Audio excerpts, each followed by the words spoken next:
Hello everyone, welcome back to my channel. So ఈరోజు కూడా మనకు ఇంపార్టెంట్ టాపిక్ అయితే నేర్చుకుందామండి. యాక్చువల్గా మనకు థాండై గురించి అలాగే పావ్లో స్కిన్నర్ గురించి అయితే సిలబస్లో యాడ్ చేయడం అయితే జరిగింది.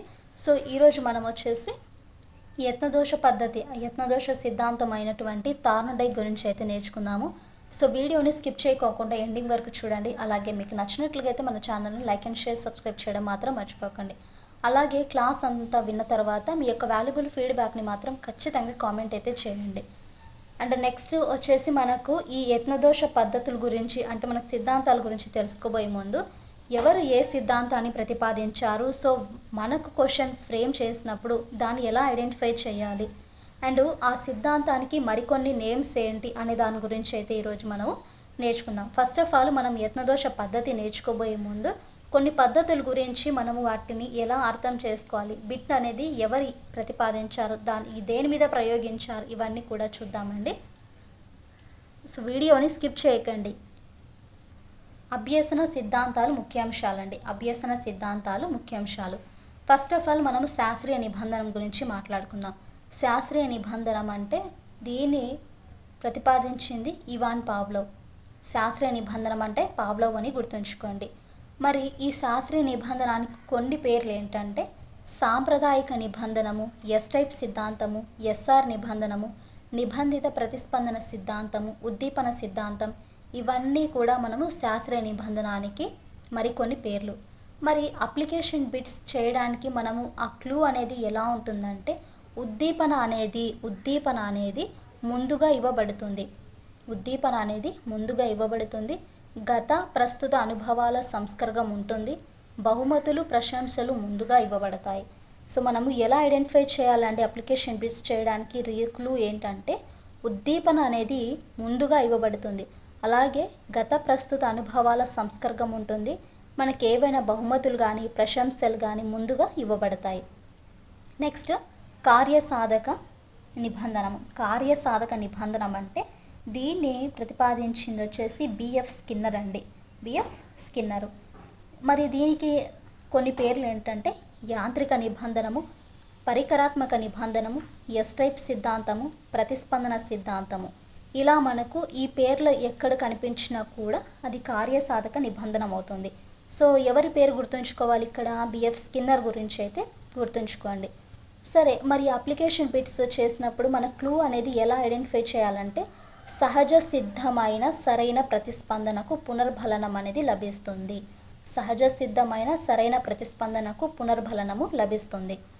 నెక్స్ట్ వన్ యత్నదోష పద్ధతి. మోర్ ఇంపార్టెంట్ ఇది. యత్నదోష పద్ధతిని ప్రతిపాదించింది ఈఎల్ థార్న్డైక్. అలాగే ఈయన సంధానవాదము, విజయపథ వరనీతి అభ్యసనము, ఎస్ఆర్ సిద్ధాంతము, బాండ్ సైకాలజీ, ఉద్దీపన ప్రతిస్పందన సిద్ధాంతము, ప్రేరణ ప్రతిచర్య సిద్ధాంతం, ఇవన్నీ కూడా యత్నదోష పద్ధతికి మరికొన్ని పేర్లు. ఇక్కడ మనము క్లూ ఏంటంటే చలన కౌశలాలు అనేవి కనిపిస్తాయి. ఏ పద్ధతుల్లో అంటే యత్నదోష పద్ధతిలో. ప్రతిపాదించింది ఈఎల్ థార్న్డైక్. నెక్స్ట్ వన్ వచ్చేసి నిబంధనోదిత అభ్యసనంని ప్రతిపాదించింది జేబీ వాట్సన్. మరి ఇక్కడ పేర్లు అయితే ఏం లేవండి, కానీ మనం ఎలా గుర్తుంచుకోవాలంటే అసహజ ఉద్దీపన అనేది ముందుగా ఇవ్వబడుతుంది. అక్కడే మనం మాట్లాడుకున్నామంటే ఉద్దీపన అనేది ముందుగా ఇవ్వబడుతుంది. సో పాస్ట్లో కానీ ప్రెసెంట్లో కానీ ఏవైతే అనుభవాల సంస్కరణం అనేది ఉంటుంది, అలాగే బహుమతులు, ప్రశంసలు అనేవి ఇవ్వబడతాయి. ఎక్కడ అంటే శాస్త్రీయ నిబంధన సిద్ధాంతంలో. బట్ నిబంధనిత అభ్యసన సిద్ధాంతంలో చూసుకుంటే అసహజ ఉద్దీపన అనేది ముందుగా ఇవ్వబడుతుంది. నెక్స్ట్ అంతర్దృష్టి అభ్యసనము. కోహిలర్ ప్రతిపాదించింది. సంబంధాల సిద్ధాంతం అని అంతర్దృష్టి అభ్యసనానికి మరొక పేరు. ఇక్కడ ఏంటంటే మెరుపు లాంటి ఆలోచన, సమస్య పరిష్కారము, ప్రాజెక్టు పద్ధతి, అన్వేషణ పద్ధతులు అనేవి కనిపిస్తాయి. అంతర్దృష్టి అభ్యసనంలో సంబంధాల సిద్ధాంతం అనేది మరొక పేరు. ఇక్కడ ఎలా ఉంటుందంటే మెరుపు లాంటి ఆలోచన, సో ఇమ్మీడియట్గా ఒక మెరుపు లాంటి ఆలోచన కానీ, సమస్య పరిష్కారం కానీ, ప్రాజెక్టు పద్ధతి, అన్వేషణ పద్ధతులు అనేవి కనిపిస్తాయి. నెక్స్ట్ వన్ వచ్చేసి పరిశీలన అభ్యసనము. పరిశీలన అభ్యసనం అంటే ప్రతిపాదించింది బంధురా. మరి దీనికి మరికొన్ని పేర్లు ఏంటంటే సామాజిక అభ్యసనం అని, సాంఘిక అభ్యసనము, అనుకరణ అభ్యసనము, నమూనా అభ్యసనము, యత్నరహిత అభ్యసనము, జెండర్ స్టీరియోటైప్ సిద్ధాంతం. మరి క్లూ ఏంటి ఇక్కడ? అనుకరణ అనేది ఉంటుంది. అనుకరణ అనేది ఉంటుంది. నెక్స్ట్ వన్ వచ్చేసి సంజ్ఞానాత్మక సిద్ధాంతం. ఈ క్లాస్ గురించి నేనైతే చేశానండి, ప్రీవియస్గా ఉన్నాయి, వన్స్ ఒకసారి చూడండి. పియాజే, అలాగే వైగాట్స్కీ, బ్రూనరు, కార్ల్ రోజర్స్, ఈ 4 వాటికి సంబంధించిన క్లాసెస్ అనేవి చేశాను. ఇంకెవరైనా మిస్ అయింటే మాత్రం మన ఛానల్లో అయితే ఉన్నాయి. సంజ్ఞానాత్మక సిద్ధాంతంని ప్రతిపాదించింది జీన్ పియాజే. అండ్ ఇక్కడ మరొక పేరు అయితే లేదండి, యాడ్ చేయలేదు. కానీ క్లూ ఎలా ఐడెంటిఫై చేయాలంటే సంజ్ఞానాత్మక అనేది కనిపిస్తుంది. సాంఘిక సాంస్కృతిక సిద్ధాంతము, దీన్ని ప్రతిపాదించింది వైగాట్స్కీ. సామాజిక అనుభవాలు, వికాస సామీప్య మండలం, స్కాఫోల్డింగ్, ఇవన్నీ కూడా వైగాట్స్కీ. బోధన సిద్ధాంతం అంటే బ్రూనర్. శిక్షణ సిద్ధాంతం అని, ఆవిష్కరణ అభ్యసనం అని మరొక పేరే బోధనా సిద్ధాంతానికి మరొక పేర్లు. అంతర్గత ప్రేరణకు అధిక ప్రాధాన్యం, స్వీయ ఆవిష్కరణ అనేది కనిపిస్తుంది ఎక్కడ? బోధన సిద్ధాంతంలో. అనుభవపూర్వక అభ్యసనం వచ్చేసి ప్రతిపాదించింది కార్ల్ రోజర్స్. ఇక్కడ ఏంటంటే వ్యక్తి కేంద్రిత విధానము, మానవతావాదం అనేది కనిపిస్తుంది. చూడండి, యత్నదోష పద్ధతి. ఇప్పుడు మనము యత్నదోష పద్ధతి గురించి అయితే చూద్దాం. యత్నదోష పద్ధతిని అమెరికా దేశానికి చెందిన ఈఎల్ థాండైక్ ఎనిమల్ ఇంటెలిజెన్స్ అనే గ్రంథంలో వివరించారు. యత్నదోష పద్ధతిని అమెరికా దేశానికి చెందిన ఈఎల్ థాండైక్ ఎనిమల్ ఇంటెలిజెన్స్ అనే గ్రంథంలో వివరించారు. ఈ ప్రయోగానికి ఆయన ఫజిల్ బాక్స్ను ఉపయోగించారు. ఏ ప్రయోగానికంటే ఇక్కడ యత్నదోష పద్ధతికి ఫజిల్ బాక్స్ని అయితే ఉపయోగించారు. అలాగే యత్నదోష పద్ధతిని సంధానవాదం అని, బాండ్ సైకాలజీ అని, ఎస్ఆర్ సైకాలజీ అని పిలుస్తారు. యత్నదోష పద్ధతికి మరొక పేర్లు ఏంటండి ఇక్కడ? సంధానవాదము, బాండ్ సైకాలజీ, ఎస్ఆర్ సైకాలజీ. ఈ మూడిట్లు పిలిచినా కూడా యత్నదోష పద్ధతికి కొన్ని పేర్లు. సంస్కర్గవాదం యొక్క ఆధునిక దృష్టిగా పేర్కొనబడిన సిద్ధాంతమే యత్నదోష పద్ధతి.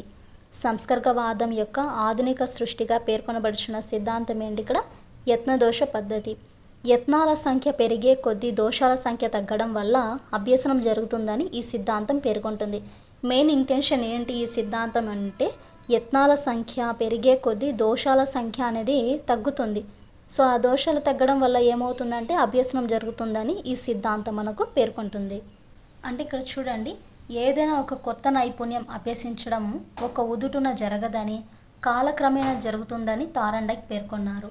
సో ఏదైనా ఒక కొత్త నైపుణ్యం అంటే ఏదైనా ఒక కొత్త పని అభ్యసించడం అనేది ఒక్క ఉదుటున జరగదని, ఏదైనా ఒక పని మనం ప్రారంభిస్తామండి, అది స్టార్టింగే మనకు జరుగుతుందా? కాదు కదా.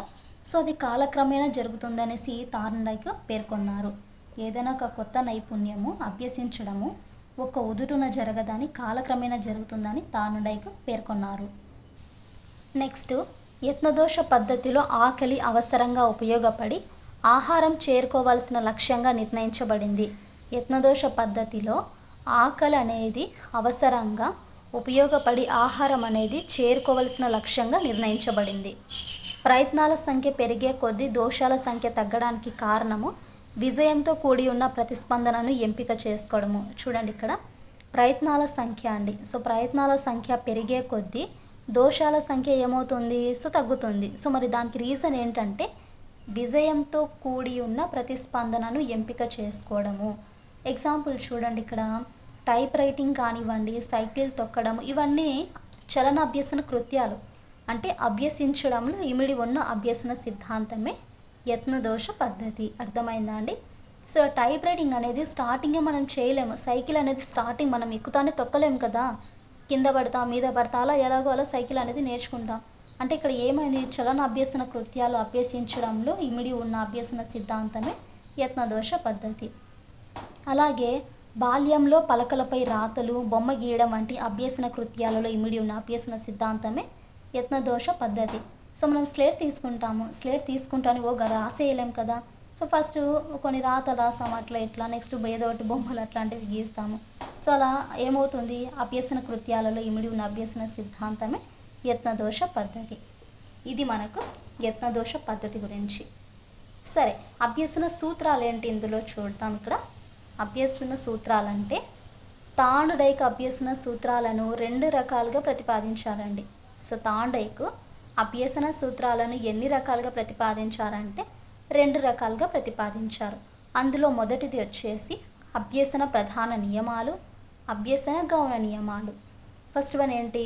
అభ్యసన ప్రధాన నియమాలు, అభ్యసన గౌణ నియమాలు. అలాగే ఫస్ట్ వన్ సంసిద్ధత నియమం గురించి అయితే చూద్దాము. సంసిద్ధత నియమం అంటే విద్యార్థి ఏదైనా ఒక విషయాన్ని నేర్చుకోవాలనే సంసిద్ధత ఉన్నప్పుడే అభ్యసనం జరుగుతుంది. సో ఏదైనా అంతే కదా అండి, ఏదైనా ఒక విషయం తీసుకున్నాం అనుకోండి, అందులో నేర్చుకోవాలనే ఇంట్రెస్ట్ ఉండాలి. సో సంసిద్ధ అంటే రెడీగా ఉండాలి, అప్పుడే మనకు అభ్యసనం అనేది జరుగుతుంది. విద్యార్థిలో సంసిద్ధత లేనప్పుడు అభ్యసనం అనేది సాధ్యపడుతుందా? కాదు. సంసిద్ధత అంటే రెడీగా ఉండాలి. మనము ఏదైనా ఒక విషయాన్ని నేర్చుకోవాలంటే సంసిద్ధత ఉన్నప్పుడు అభ్యసనం జరుగుతుంది. ఇన్ కేస్ ఒకవేళ మనకు సంసిద్ధత అనేది లేకుంటే అభ్యసనం అనేది సాధ్యపడదు. అలాగే హెర్బర్ట్ తన బోధన సోపానాలలో మొదట దశగా విద్యార్థిని సంసిద్ధం చేయాలని తెలిపారు. హెర్బర్ట్ తన బోధన సోపానాలలో మొదటిగా దేని ప్రిఫరెన్స్ ఇచ్చారంటే విద్యార్థిని సంసిద్ధం చేయాలనేసి తెలిపారు. ప్రేరణ, పునర్బలనము, వైయక్తిక భేదాలకు అనుగుణంగా బోధన సరళం నుంచి సంక్లిష్టము, పూర్వ అనుభవాల ద్వారా బోధన సంసిద్ధను పెంపొందిస్తాయి. సో వైయక్తిక చూడండి, ఇక్కడ ప్రేరణ అలాగే పునర్బలనం అనేవి వైయక్తిక భేదాలకు అనుగుణంగా బోధన అనేది ఎలా ఉండాలి? సరళం నుంచి సంక్లిష్టంగా ఉండాలి. అలాగే పూర్వ అనుభవాల ద్వారా బోధన సంసిద్ధను పెంపొందిస్తాయి. నెక్స్ట్ వన్ ఫలిత నియమము. ఈ ఫలిత నియమం గురించి చూస్తే ఉద్దీపన ప్రతిస్పందనల మధ్య ఏర్పడిన సంధానం వలన వచ్చే ఫలితము అభ్యసనంపై ప్రభావితం చూపుతుందని ఈ నియమం తెలుపుతుంది. ఉద్దీపన ప్రతిస్పందనల మధ్య ఏర్పడిన సంధానం వలన వచ్చే ఫలితము చూపుతుందనేసి ఈ నియమం తెలుపుతుంది. అభ్యసనం వల్ల కలిగే ఫలితం ఏంటంటే సంతృప్తికరంగా ఉంటే అభ్యసనం బలపడుతుందని, ఫలితం బాధాకరంగా లేదా అసంతృప్తికరం అయితే అభ్యసనం బలహీనపడుతుందని ఈ నియమం పేర్కొంటుంది. ఫలితం అనేది ఎలా ఉండాలి? సంతృప్తికరంగా ఉంటే అభ్యసనము కొంచెం స్ట్రాంగ్ అవుతుంది. ఫలితము ఎలా ఉంటుంది? లేకుంటే ఒక బాధాకరంగానో లేకుంటే ఒక సాటిస్ఫైడ్గా లేకపోతే అభ్యసనం అనేది బలహీనంగా ఉంటుందని ఈ నియమము మనకు ఫలిత నియమం అనేది పేర్కొంటుంది. కనుక విద్యార్థులలో బోధన అభ్యసన కృత్యాలు సంతృప్తిని పెంచేలా ఉండాలి. బోధన అభ్యసన కృత్యాలు అనేవి వాళ్ళకు సాటిస్ఫైడ్గా ఉండాలి, అంటే సాటిస్ఫాక్షన్ పెంచేలా ఉండాలి. బహుమతులు, పొగడ్తలు వంటివి ప్రోత్సాహకాలు ఇవ్వాలి. సో ఏదైనా ఒక పిల్లవాడిని తనని అప్రిషియేట్ చేస్తామనుకోండి, నెక్స్ట్ టైము ఇంకా బాగా చేయడానికి అవుతాడు. అంటే తనకి కొద్దిగా ప్రోత్సాహం అనేది ఇవ్వాలి. విద్యార్థులకు ఇచ్చే నియోజనాలు ఇంటి పని వారు సాధించేవేలుగా ఉండాలి. తగు గైడెన్స్ అనేవి కల్పించాలి. సో విద్యార్థులకు మనం కొన్ని హోంవర్క్స్ అనేవి ఇస్తాము. సో అవి తను చేయగలిగినవిగా ఉండాలి, సాధించేలాగా ఉండాలి. అండ్ వాళ్ళకి కొన్ని మార్గదర్శకత్వం అనేది కల్పించాలి. ఇది మనకు పద్ధతులు, అభ్యసన సిద్ధాంతాలు ఎన్ని అంటే మనకు పద్ధతులు ఎన్ని, అలాగే ఎవరు ప్రతిపాదించారు, ఎలా గుర్తుంచుకోవాలి, అలాగే యత్నదోష పద్ధతి గురించి అయితే మనము నేర్చుకున్నామండి. సో ఇంకా ఉంది యత్నదోష పద్ధతి గురించి, అప్పుడే అయిపోలేదు. మేబీ ఈవినింగ్ కానీ లేకుంటే టుమారో కానీ సెండ్ చేస్తానండి. సో ఇంతవరకు చూసారు కదా. మీకు నచ్చినట్లుగా అయితే మాత్రం ఖచ్చితంగా లైక్ అండ్ షేర్, సబ్స్క్రైబ్ చేయడం మాత్రం మర్చిపోకండి. అలాగే కింద కామెంట్ అయితే చేయండి.